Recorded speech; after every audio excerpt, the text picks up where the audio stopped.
Hello, everyone. A very warm welcome to the IC3 Dialogues. I'm Khushboo Bedi, heading the career cell for the Sanskaar Valley School, Bhopal. And today I have with me Dr. Pallavi Vyas. And today we have a very interesting topic, that is changing dynamics of careers in economics. A very warm welcome, Pallavi. So let me share a little bit about her. Dr. Pallavi Vyas holds a PhD in public policy from the Harris School of Public Policy, University of Chicago. She also holds an MBA in economics from Bowling Green State University and a BA from Mumbai University. Her fields of interest are labor economics, human capital theory, public health, gender and discrimination. She's currently an associate professor of economics and public policy at Ahmedabad University, India. Prior to her current position, Pallavi worked at the World Bank, where her projects involved calculating poverty rates for India using survey-to-survey imputation methods, establishing the relationship between anthropometric indicators for children and wealth measures, a labor market analysis for the Maldives, and access to justice in 14 countries. She continues to consult at the World Bank. Between 1999 and 2008, Pallavi worked as an economist in economic litigation consulting at Economic Analysis in LA. Her work included analysis in antitrust, securities, brand valuation, and corporate labor cases. Prior to joining economic analysis, she worked at the Milken Institute in Santa Monica as a research analyst to the president of the Institute of Global Economic Trends.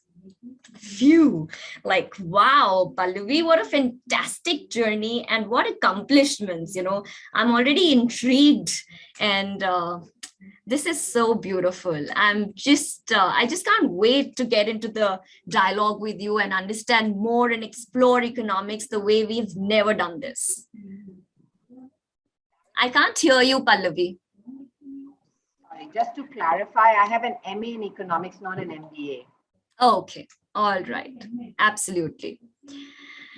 Okay, so shall we dive deep into economics as a career?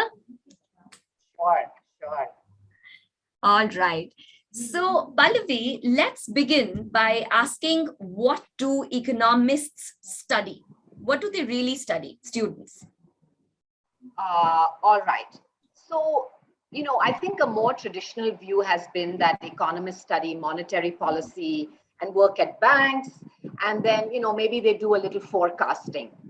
But economics is far from limited to that. So now you see economics being applied in the area of health, environment, crime, labor, international trade, gender, corruption, politics as well. And so the area is extremely vast. And depending on your interest, you could specialize in any of these areas. The tools may not change, but your subject area does change. Of course, for monetary policy and when you're looking at working at banks and at a federal level bank, then the focus is more on macroeconomics. But for a lot of these areas that I talked about, the area of study would be applied microeconomics. Mm-hmm. Okay. So the question that follows here is, how come economics is used in all these areas? How exactly do we apply? Right. So economics, a lot of people think economics means the study of money. But actually, economics is the study of choice. Like, how do individuals make optimal choices under constraints, right? And we get confronted in each of these areas that I talked about, macro and micro, where economic theory can explain a lot of phenomena. And for example, like we might have what types of health insurance policies lead to better health outcomes? Does the minimum wage hurt or help laborers? Do term limits matter for politicians? What types of policies can give firms incentives to pollute less?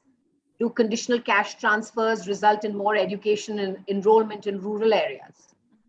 Do higher wages for women lead to lower domestic violence? So these kinds of questions are what many economists study. I mean, it's never ending. So obviously, I can't talk about everything.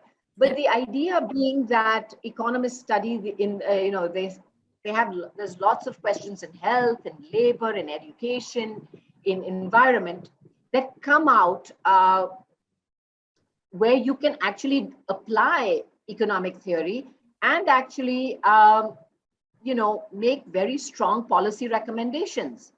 Sure. And right. And the other thing is that part of the economics training that students have is to very rigorously establish the causal impact of variables, like one variable on the other. Like I said, does the minimum wage help laborers or hurt laborers? So an economist would study that in a causal way. They will make, in a peer-reviewed journal, you would have to establish causal impact. And there's a lot of data being used also to establish this type of causal relationship. So as a result, lots and lots of areas are ripe for economics study. Wow, that sounds so interesting. And I suddenly feel that a gamut has opened with economics, which as a counselor, perhaps I was not aware of. Very interesting. So can you help us understand how careers in economics are evolving? Right. So like given that all that economists study, you can see there are a vast number of organizations that individuals can work in, right? So with a strong theoretical framework of economics and empirical tools, students can get jobs in financial institutions, including banks. They can work in the corporate sector. They can work at consulting companies such as McKinsey and Bain. Of course, for a lot of places, you would have to do their entrance tests to get in. But I think, these organizations know what kind of rigor is involved at good institutions for students who have done a BA in economics or a BSc in economics, whatever the nomenclature may be. And so they are very excited to take them one is for their analytical abilities, right? So they can understand, they can work through models, and they can also actually use data. So a lot of these organizations want students who have got bachelors in economics. And, there might be, the student also, it depends on what the student is interested in doing as well in terms of a career. So they get exposed to a lot of things in their undergraduate years, but, someone might want to work in forecasting. They might be more interested in those kinds of questions. Someone might be more interested in studying energy markets. How does energy trade in international markets? All kinds of things that could be of interest. And you might be working for a corporate firm, and that might be interested in reducing their greenhouse gas emissions, or they want to pollute less. And you hire a young analyst that can work on all these kinds of questions, because they can work with data, they can work on models, and they can actually really be a benefit to such kinds of firms. And then in addition, a lot of students can work in more research-related institutions, such as the World Bank and Center for Policy Research, which is based out of Delhi, NCAER, Niti Aayog. These are Indian government agencies that I would say quasi-government agencies that work on lots of economics questions that are related to the country. And, students can start out being analysts there. They can be exposed to lots and lots of problems in their younger years, and then decide, okay, is this a career I want to develop? And maybe I want to, work on, one particular area that maybe Niti Aayog is studying. Like, let's say healthcare policy, like how do I make public health better? So they might want to go out and get a master's in public health, might want to get a PhD in public health, right? Sure. But I think exposure to these kinds of questions really opens up students' eyes to, firstly, the types of problems that exist, and also what kind of training they might need to actually be able to answer these questions better. Right. And, a lot of students, when they enter their undergrad program, they're very confused that what are the right kind of combinations to study with economics. So some of them want to study a major in economics. Some of them want to keep minor economics, but they don't know what kind of combinations should they pick, in liberal education. So can you help us Right. understand that? Right. Yeah, I know. Students are spoiled for choice nowadays, right? With the liberal education, because they're like, oh, wow, I'm in a candy store. I can do psychology, which I've already been interested in. I can do computer science. My dad is telling me to study finance. My mother is telling me to study marketing. Like, it's like I deal with these questions all day, right? So the simple advice is try taking a course in that particular area. You do have the freedom, at least at Ahmedabad University, you can take one course and say, okay, is this something I want to study more? Or, maybe I don't want to get a minor. Maybe I just want to take a couple of courses in that particular subject, right? So I think things evolve as the student continues to study and get exposed to all kinds of options that might be available to them in terms of a career. So, for instance, we have a few students doing a minor in computer science. They took a couple of computer science courses and they're like, oh, this is totally up my street. I love the logic. I love this kind of programming, and I want to do a minor in computer science. So for a student like that, might get a major in economics, minor in computer science, develop a career in big data, in data science, right? At my one student I know from the US, that is, has got a major in economics, minor in computer science, and she works for Amazon Prime Video right now. Correct? She does a lot of coding. Her work is more in the coding area, but her economics background helps a lot when you're understanding markets and you're trying to understand what kinds of offers are best and what kinds of incentives consumers might need to increase their use of Amazon Prime. But there's students who have taken a minor in finance that are extremely happy with it. Some decided, okay, no, finance is not for me. I want to do I really like mathematics. I never realized that I like mathematics this much, and I want to do a minor in mathematics. Some want to do a minor in psychology. They might want to get into the area of behavioral economics. They might want to get into the area of, like, let's say they want to get an MBA in marketing later on, right? And they do a BA in economics and a minor in psychology. That really sets them up very well for a career in marketing, for example, right? What I think we need to know is that there's no like one-to-one mapping between a career and an undergraduate degree, right? So if you want to get a career in marketing, it doesn't mean you have to do an undergraduate in marketing, correct? So, you do a master's in marketing, for instance, but you bring a lot of rigor and data skills to that marketing degree. Right. So right? generally, students who are studying economics at their undergrad level, whatever as major or minor, what do you generally see the trend? What do they ultimately do in their masters? So I think it just varies, Khushboo. It's not any one size fits all kind of career, Yeah. So there's lots of students that go into the corporate sector. There are a lot of students that are wanting to work, wanting to go out and do a PhD in economics, and they want to work in the area of macro. There are students who want to take a very public sector path, So they want to work on public sector issues.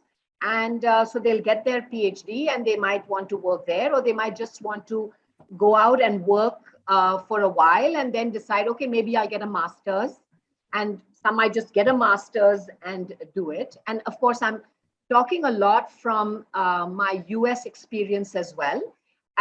And also the students from Ahmedabad University, we don't have a graduating cohort as yet. We don't have a graduated cohort as yet, because our program is only 3 years old. Right. But I've just been exposed to a large number of students from across the world with BA in economics. And so I can speak to it from that reference point. Sure, sure.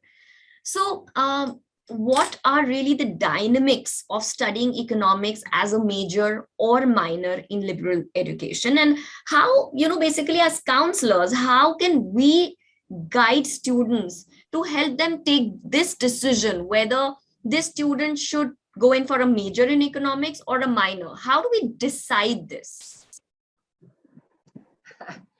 So I think one thing is that if a student has been interested in economics in the 11th and 12th, but maybe they're saying that, I don't know if I can have a career in economics, and so I should do business instead, right?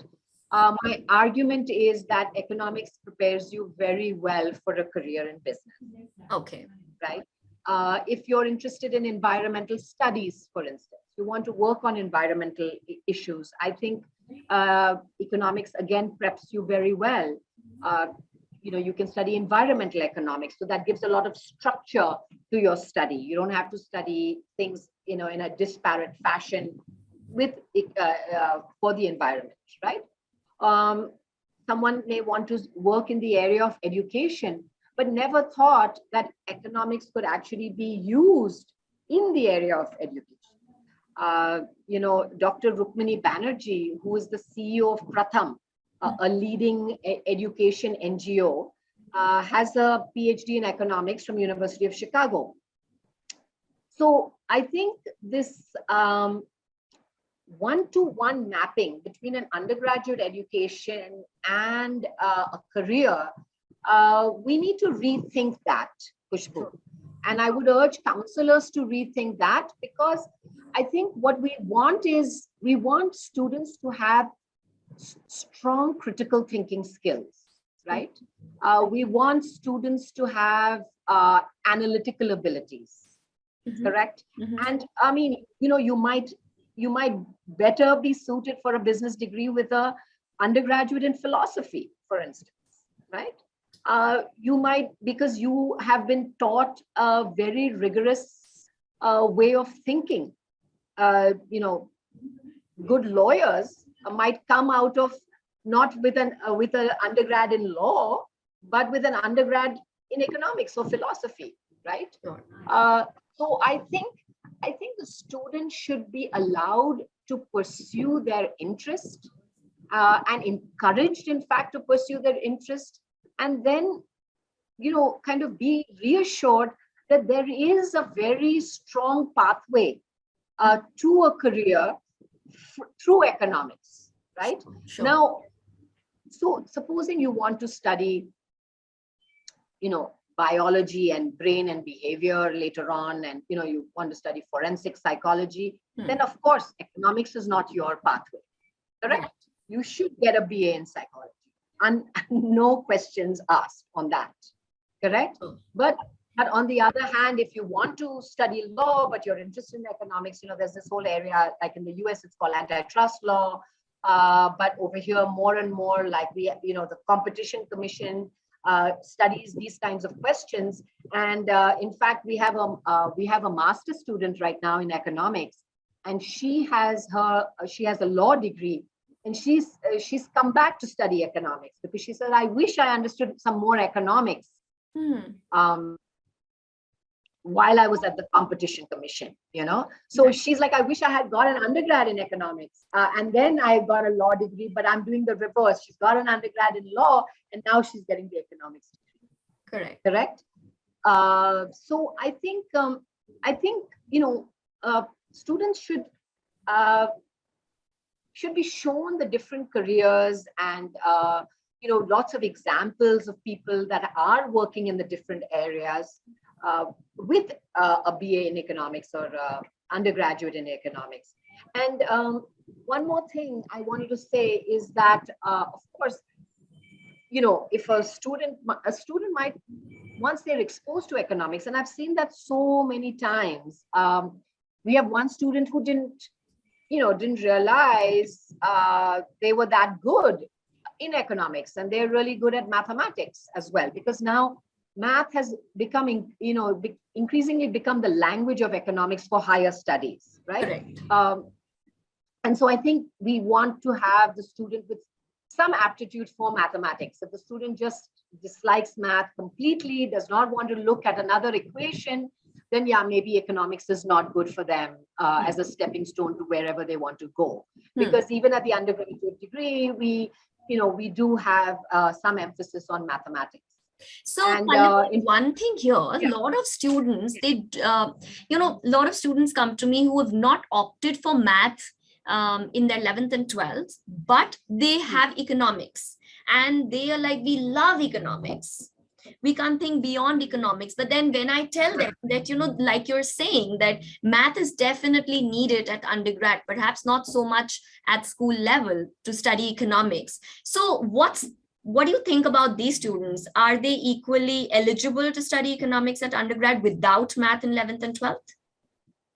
Well, it depends on the university. So at Ahmedabad University, we do take students without any maths in 11th and 12th. If they have done fairly well in their 10th maths, we do encourage them to explore the area of economics, and we give them an intro to calculus class in the first year.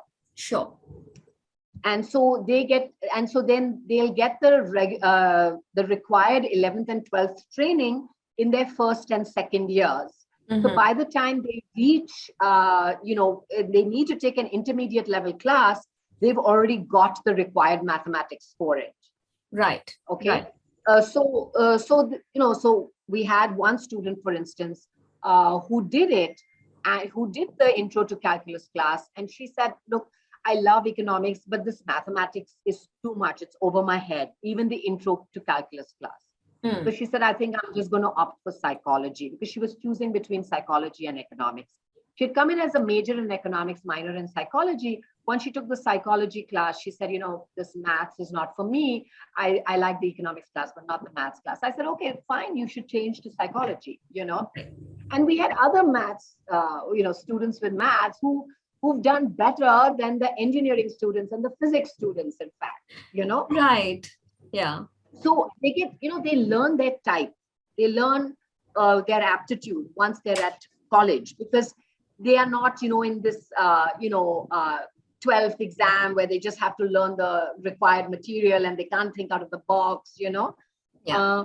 So I think we, at least at Ahmedabad University, we encourage students who have not got maths in 11th and 12th to still apply for undergraduate in economics. And we give them that year of exposure, which will help them make a good decision.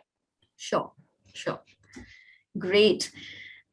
Thank you so much, Pallavi. I think I've learned a lot. I'm going back with so much of knowledge, and I feel I will be able to counsel my students better and give them a broader and a deeper perspective on economics. And like you mentioned that, sectors like health, environment, crime, labor, corruption, gender, politics, everything opens up with economics. Students can work at banks and corporates, consultancies, antitrust organizations, and they can do an analysis, interpret data, do forecasting, do research, and they can also have careers in environment, business, education. I think economics is definitely a consideration that students should have while they're planning their careers, even if it's not as majors. But I think just to have economics, even if as minors, but I think that knowledge, that expertise will definitely help them in whatever career they get into. And of course, like you mentioned, that they can branch out to actually being a market analyst or a researcher or even branding, but just economics as knowledge will definitely help and ace them better.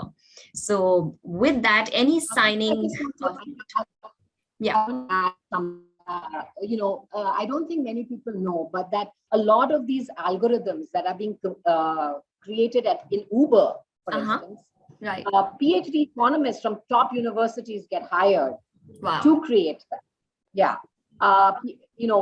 Google, Facebook, Microsoft, Twitter, all these agencies hire economists for a lot of their, consumer-based kind of models, right? And they consult with university professors constantly. So I think, you have lots and lots of career options available to you when you study economics. Yeah. Definitely, you nailed it, and you really helped us understand why and how, and where can students actually finally be placed after studying economics, and what all combinations they can study, how they can ultimately switch gears to different careers, and still, economics can help them do well in their careers. So thank you so much, Pallavi, for your time. I truly appreciate the beautiful wisdom that you shared with all of us, and as counselors, I think we'll be able to do a better job with our students with economics. Great. Lovely to chat with you, Khushboo. Thank you for this. Thank you so much. So stay tuned, everyone else, for the next IC3 dialogues. We keep getting these amazing people here who have so much experience, knowledge to share with all of us. Thank you.